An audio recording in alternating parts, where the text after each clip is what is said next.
दोस्तों, सूरत के अंदर एक करोड़पति व्यक्ति रहा करता है जिसका नाम राजेश है।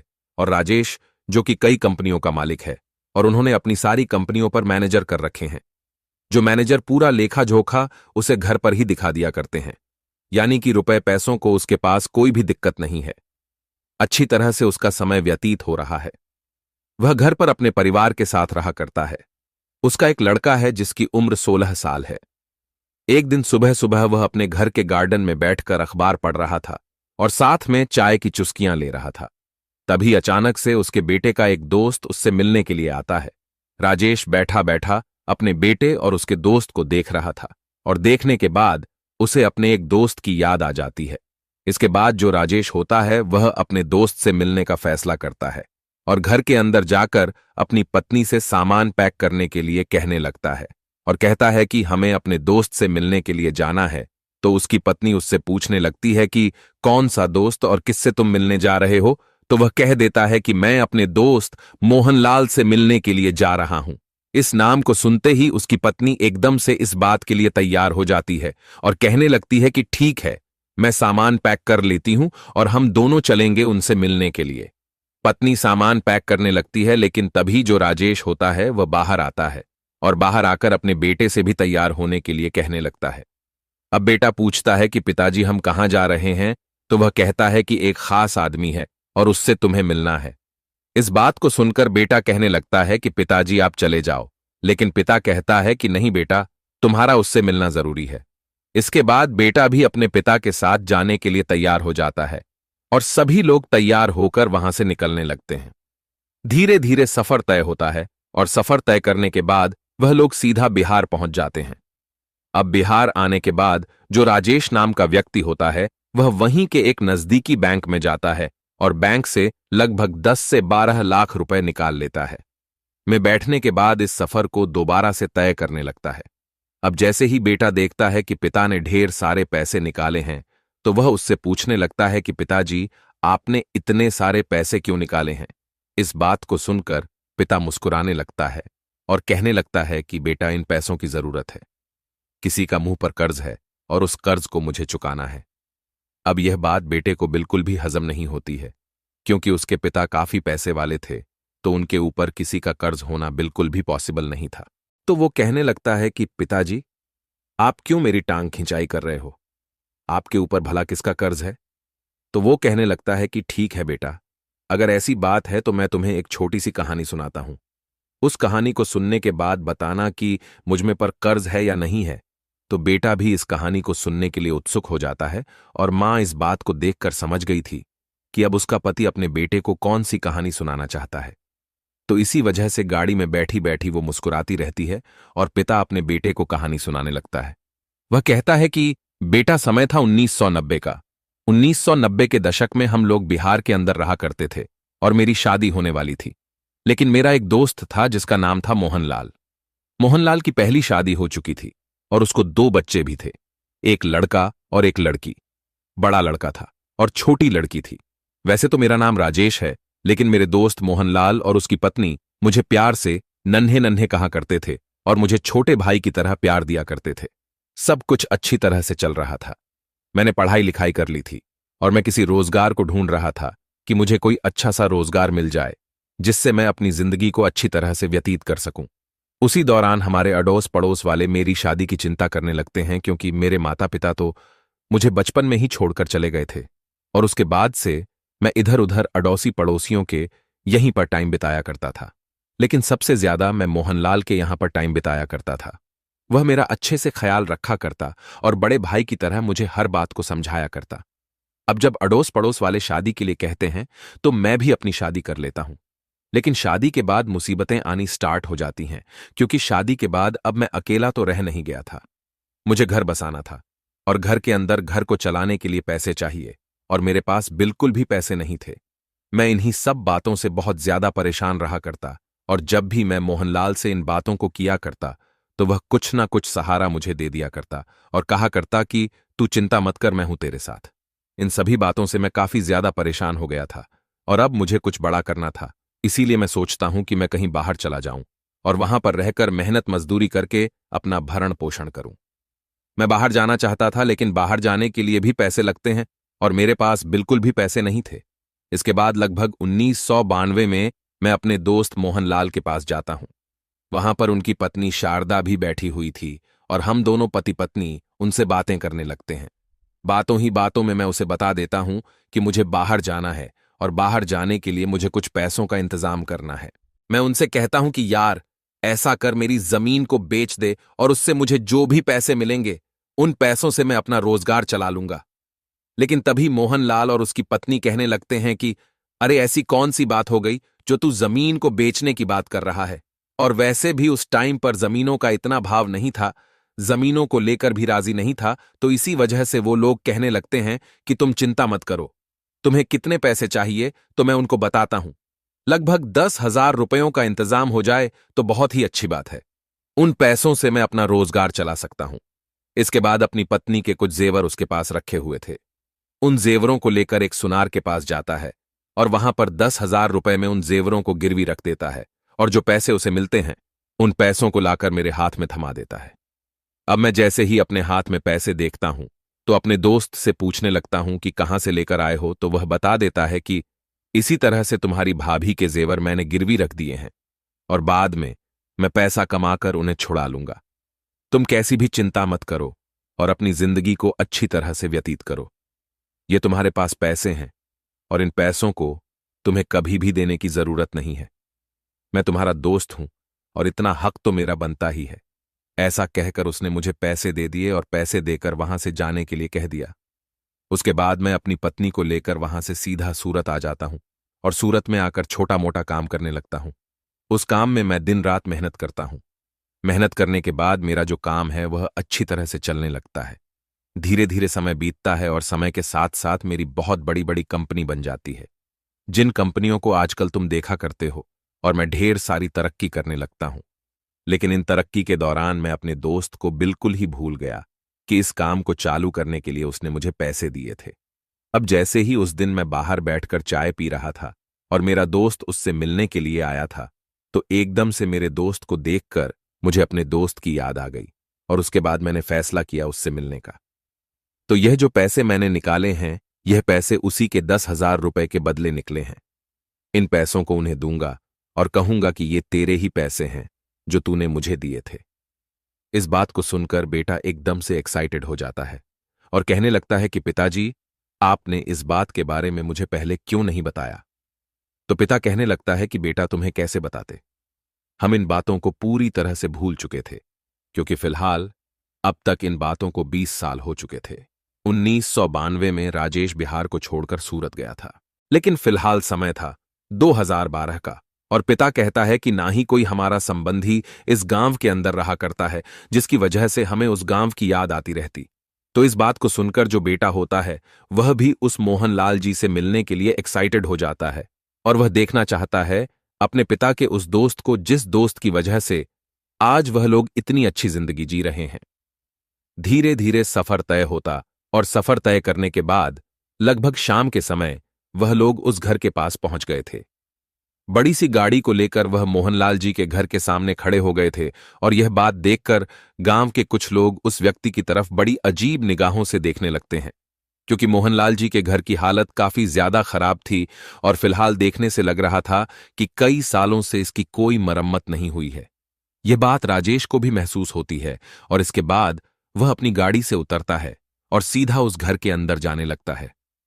गांव का माहौल था तो घर का दरवाजा खुला हुआ था, तो राजेश अपने परिवार को लेकर सीधा उस घर के अंदर चला जाता है। घर के अंदर मोहनलाल और उसकी पत्नी बैठकर आपस में बातें कर रहे थे, लेकिन अचानक से जैसे सूट बूट वाले व्यक्ति उनके घर में घुसते हैं तो एकदम से वो हैरान से हो जाते हैं। तभी मोहनलाल उनसे कहता है कि हाँ भाई, कौन हो और तुम इस तरह से घर के अंदर क्यों घुसे आ रहे हो? इस बात को सुनकर राजेश मुस्कुराने लगता है। इधर जो राजेश की पत्नी थी वह भी मुस्कुराने लगी थी। तभी जो राजेश होता है वह कहने लगता है कि साहब, यहां पर हमें किसी व्यक्ति से मिलना है। तो जो मोहनलाल होता है वह यह बात देखकर हैरान है, क्योंकि इस व्यक्ति के पहनावे से लग रहा था कि यह एक करोड़पति व्यक्ति है। तब भी यह उससे साफ कह रहा है, तो वह कहने लगता है कि अरे भाई, क्यों मजाक कर रहे हो साहब? तो तुम हो और हम साहब कैसे हो गए? तो राजेश कहने लगता है कि नहीं साहब, मेरे लिए तो आप ही साहब हो। अगर आप नहीं होते तो आज मैं ऐसा नहीं होता। इसके बाद मोहनलाल कहने लगता है कि देखो भाई, मजाक मत करो। मजाक काफी हो गए और यह बताओ कि तुम हो कौन। तो जो राजेश होता है वह कहने लगता है कि साहब, वैसे तो मेरा नाम राजेश है, लेकिन प्यार से कुछ लोग मुझे नन्हे नन्हे कहकर पुकारा करते थे। अब जैसे ही मोहनलाल और उसकी पत्नी शारदा इस बात को सुनते हैं कि नन्हे नन्हे कहकर उसे कोई पुकारा करता था, तो एकदम से उन्हें नन्हे की याद आ जाती है और वो लोग गौर से देखकर पहचान लेते हैं कि ये वही नन्हे है जिसे उन्होंने 10,000 रुपये दिए थे और वो इस गांव को छोड़कर चला गया था। तो एकदम से जो मोहनलाल जी होते हैं उसकी आंखों से आंसू टपकने लगते हैं और वो भागकर एकदम से नन्हे को गले लगा लेते हैं। कहते हैं कि अरे नन्हे, तू तो पूरा बदल गया और देखने से बिल्कुल भी पहचान में नहीं आ रहा है। और जब मोहनलाल गले लगता है राजेश के, तो राजेश की आंखों में आंसू आने लगते हैं और वह भी फूट फूट कर रोने लगता है। अब जैसे ही माहौल थोड़ा सा शांत होता है तो उसके बाद जो राजेश की पत्नी होती है वो एकदम से मोहनलाल जी के पैर छूने लगती है। अब गांव के कुछ लोग यह सब कुछ देखकर चौकन्ना हो गए थे और वह घर के अंदर ताका झांकी कर रहे थे। जैसे ही वो देखते हैं कि वो करोड़पति व्यक्ति गाड़ी में बैठकर उनके घर पर आया है और उसके बाद उसकी पत्नी इन गरीब लोगों के पैर छू रही है, तो वो लोग भी हैरान हो जाते हैं और घर की दीवारों से कान लगाकर सुनने लगते हैं। तभी जो मोहनलाल जी की पत्नी होती है वो कहने लगती है कि अरे इसी तरह से खड़े खड़े बात करोगे या इनको बैठने के लिए भी पूछोगे। इसके बाद जो मोहनलाल जी होते हैं उन सभी को बिठाते हैं और बिठाने के बाद उनसे हालचाल पूछने लगते हैं। तो जो राजेश होता है वह मोहनलाल जी को अपने बारे में पूरी बातें बताता है और कहता है कि गुजरात के सूरत में मेरी बहुत बड़ी बड़ी कंपनियां हैं और वहां पर रहकर मैं बहुत अच्छी जिंदगी जिया करता हूं।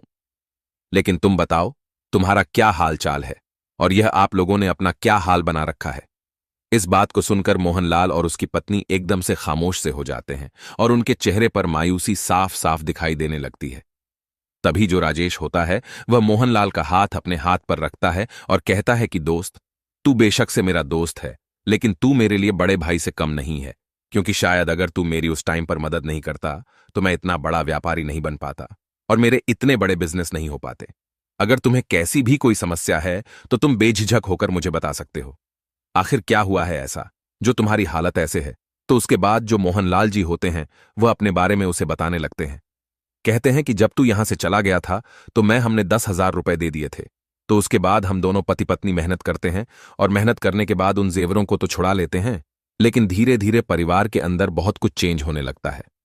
मेरी तबीयत खराब होने लगती है, बच्चे बड़े होने लगते हैं, उनकी पढ़ाई लिखाई का खर्चा और साथ में बेटी जवान होने लगती है। धीरे धीरे मैं बीमार रहने लगा और बीमारी के कारण मुझसे कमाने के लिए नहीं जाया जाता है। मेरा बेटा जो कि बाहर मेहनत मजदूरी किया करता है और मेहनत मजदूरी करने के बाद परिवार की आर्थिक स्थिति को मजबूत करना चाहता है, लेकिन कैसे भी कर ले, इतना पैसा वो कहां से जोड़ सकता है। जो भी पैसे वो कमाया करता है उन पैसों से घर का खर्च चला करता है और साथ में मेरी बीमारी का इलाज भी हुआ करता है। मैंने अपनी बेटी को उसके मामा के यहां पर छोड़ रखा है ताकि घर का खर्च कुछ कम हो सके।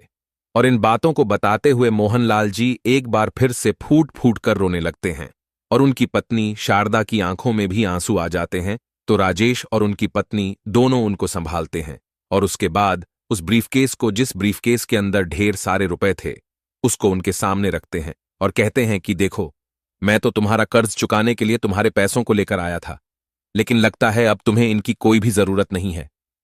इसके बाद मोहनलाल कहने लगता है, अरे भाई, मैंने तुमसे कह तो दिया था कि यह कोई कर्ज नहीं है, यह तो हमारा प्यार है जो हमने तुम्हारे लिए किया था। वो लोग इसी तरह की बातें कर रहे थे और तभी यहां पर जो मोहनलाल जी होते हैं उनका बेटा आ जाता है जो कि अब तक मजदूरी कर रहा था। और इसके बाद जैसे ही वो घर के अंदर इन लोगों को बैठे देखता है तो एकदम से हैरान हो जाता है। तभी मोहनलाल जी अपने बेटे को इशारा करते हैं और उसे अपने पास बुलाकर बिठा लेते हैं। वह राजेश से कहते हैं कि राजेश, यह है मेरा बेटा जो कि मेहनत मजदूरी करके अपने परिवार की आर्थिक स्थिति को मजबूत करना चाहता है। तो राजेश मोहनलाल जी के बेटे से पूछने लगता है कि बेटा तुम क्या किया करते हो। तो वह कहता है कि अंकल जी, पढ़ाई लिखाई तो की थी, लेकिन परिवार की कंडीशन की वजह से मुझे मेहनत करना ही अच्छा लगा तो मैं मेहनत किया करता हूं, साथ में गवर्नमेंट जॉब की तैयारी भी कर रहा हूं। इस बात को सुनकर राजेश उसे शाबाशी देता है और कहता है कि बेटा मेहनत करते रहो, मेहनत का फल हमेशा मीठा होता है, तो जो मोहनलाल का बेटा होता है वह अपने पिता से इन सभी चीजों के बारे में पूछना चाहता है कि यह लोग कौन है और यहां पर ये क्या कर रहे हैं, और ये भाव उसके चेहरे पर साफ साफ दिखाई दे रहे थे। राजेश इन भावों को पढ़ लेता है और तभी वह मोहनलाल के बेटे को बता देता है कि बेटा, मैं जानता हूं कि तुम क्या जानना चाहते हो, और जो कुछ भी तुम जानना चाहते हो उन सभी चीजों के जवाब तुम्हें मिल जाएंगे, लेकिन उससे पहले तुम्हें मेरे साथ चलना होगा। इसके बाद राजेश उठने लगता है, लेकिन तभी मोहनलाल कहता है कि कहां ले जा रहे हो तुम इसे? तो वो कहता है कि मेरे बीवी बच्चे यहीं पर हैं, तो चिंता मत कर, तेरे बच्चे को किडनैप नहीं करूंगा, बस मुझे इससे कुछ काम है। ऐसा कहकर वो मोहनलाल के बेटे को अपने साथ बिठाता है और वहां से गाड़ी लेकर चल देता है। वह मोहनलाल के बेटे से उसके मामा के यहाँ का एड्रेस पूछता है और वहां से वो लोग सीधे मोहनलाल के ससुराल पहुंच जाते हैं और वहां से उसकी बेटी को अपने साथ लेकर वापस उसी घर में आ जाते हैं। वहां पर आने के बाद राजेश उनसे कहने लगता है कि दोस्त देखो, बहुत हो गया, अब तुम्हें इस तरह से जिंदगी जीने की कोई जरूरत नहीं है। मेरे पास ढेर सारा रुपया पैसा है, अच्छा ही बड़ा मकान बना पड़ा है सूरत के अंदर, तो अब तुम लोग मेरे साथ वहीं पर चलोगे और वहीं पर जीवन व्यतीत करोगे। यहां पर क्या है, यहां पर बच्चों को मजदूरी भी बहुत कम मिला करती है। वहां पर किसी ना किसी कंपनी में तुम्हारा बेटा मेरी में काम कर लेगा और वहीं पर मेरे साथ जीवन को व्यतीत करो। मैं तुम्हारी बेटी की भी वहीं पर शादी कराऊंगा। अब ये बातें सुनकर मोहनलाल कहने लगता है कि नहीं यार, हम यहीं पर ठीक है, तू ही वहीं पर बना रह, और कोई भी कैसी भी दिक्कत नहीं है। अब जो मोहनलाल का बेटा है वह अभी तक भी संतुष्ट नहीं है और उसे नहीं पता कि यह कौन है और यहां पर क्या कर रहा है, और इतना बड़ा बिजनेसमैन होकर मेरे पिता के पास क्या कर रहा है। तो उसके बाद में पूछ ही लेता है कि अंकल जी, आप हो कौन और हमें अपने साथ ले जाने के लिए क्यों कह रहे हो? तो जो राजेश होता है वह उसे बता देता है कि बेटा, मैं इसी तरह से तुम्हारे पिता का दोस्त हूं और इसी गांव का रहने वाला हूं। अब गांव वाले जो बाहर से इस बात पर निगाह हटाए हुए थे, उन लोगों को भी पता चल जाता है कि यह कौन है और यहां पर क्या कर रहा है। तो गांव के कुछ गंवार लोग वहां पर आते हैं और आने के बाद उससे अपनी जान पहचान बढ़ाने लगते हैं। राजेश इन सभी बातों को समझ गया था और वह कहने लगता है कि ठीक है, आप जो भी कह रहे हो वह सभी बातें ठीक हैं, लेकिन फिलहाल मुझे अपने दोस्त को अपने साथ ले जाना है। तो राजेश का दोस्त मोहनलाल कहने लगता है कि भाई, अभी तो रात हो गई है, कल सुबह देखते हैं, आज रात तुम यहीं पर रुको और कल सुबह देखते हैं कि क्या होना है। ऐसा कहकर मोहनलाल राजेश के परिवार और राजेश को वहीं पर रोक लेता है और रात भर वो आपस में एक दूसरे से बातें करते रहते हैं। रात भर में उन लोगों ने तय कर लिया था कि वो लोग वहीं पर चले जाएंगे और वहीं पर अपनी आगे की जिंदगी बिताएंगे। दूसरे दिन सुबह सुबह जो राजेश होता है पूरे परिवार को लेकर वहां से सूरत अपने घर में आ जाता है और वहीं पर उन्हें आदर सम्मान के साथ रखने लगता है। राजेश ने मोहनलाल की बेटी की शादी एक बहुत ही बड़े घर में तय कर दी थी और बेटे को कंपनी के अंदर बहुत बड़ा मैनेजर बना दिया था। कुछ दिनों बाद मोहनलाल के बेटे की भी शादी हो जाती है और शादी होने के बाद उसकी जो पत्नी आती है वह भी उसी घर के अंदर रहने लगती है। इसके बाद मोहनलाल का बेटा अपने लिए एक अलग से मकान खरीदता है और उसके अंदर अपनी पत्नी के साथ रहने लगता है। मोहनलाल और उसकी पत्नी शारदा कभी अपने दोस्त के यहां पर रहा करते तो कभी अपने बेटे के यहां पर रहा करते हैं और अच्छी तरह से अपने समय को व्यतीत करते हैं। अब गांव वाले भी जान चुके थे कि हमारे यहां का एक व्यक्ति वहां पर बहुत बड़ा व्यक्ति बन गया है, तो गांव से भी कुछ लोग उसके पास आने लगते हैं अपने अपने बच्चों की सिफारिश लेकर और कहते हैं कि हमारे बच्चों को भी कंपनी में काम दे दो ताकि वह भी अपने भविष्य को बेहतर कर सके। तो वह गांव के कुछ व्यक्तियों को वहां पर लगा लेता है और हंसी खुशी अपना जीवन व्यतीत करता है। और फिलहाल 2014 में मोहनलाल जी की मौत हो चुकी है। उसका बेटा सूरत के अंदर वहीं पर रहा करता है और उसके 3 बच्चे हैं। राजेश के बेटे की भी शादी हो गई है और शादी होने के बाद उसके 2 बच्चे उसके साथ रहा करते हैं। राजेश का बेटा और मोहनलाल का बेटा भी इसी तरह से एक दूसरे के अच्छे मित्र हैं और मोहनलाल का बेटा राजेश के बेटे को छोटा भाई समझा करता है। तो दोस्तों, यह थी आज की कहानी। आप लोगों को कहानी कैसी लगी कमेंट बॉक्स में बता देना। वीडियो अगर अच्छी लगी तो वीडियो को लाइक और चैनल को सब्सक्राइब जरूर करें ताकि हमें थोड़ा सा हौसला मिले आप लोगों के लिए ऐसे ही अच्छे अच्छे वीडियो बनाने के लिए। इन कहानियों को सुनने का उद्देश्य किसी को परेशान करना बिल्कुल भी नहीं है। ये कहानी आपको इसलिए सुनाई जाती है ताकि आप लोग इन कहानियों में से कुछ ना कुछ सीख सको और अपने जीवन में उस चीज को अप्लाई कर सको। मिलते हैं किसी अगली वीडियो में नए टॉपिक के साथ। तब तक के लिए जय हिंद, जय भारत। आप सभी का बहुत बहुत धन्यवाद।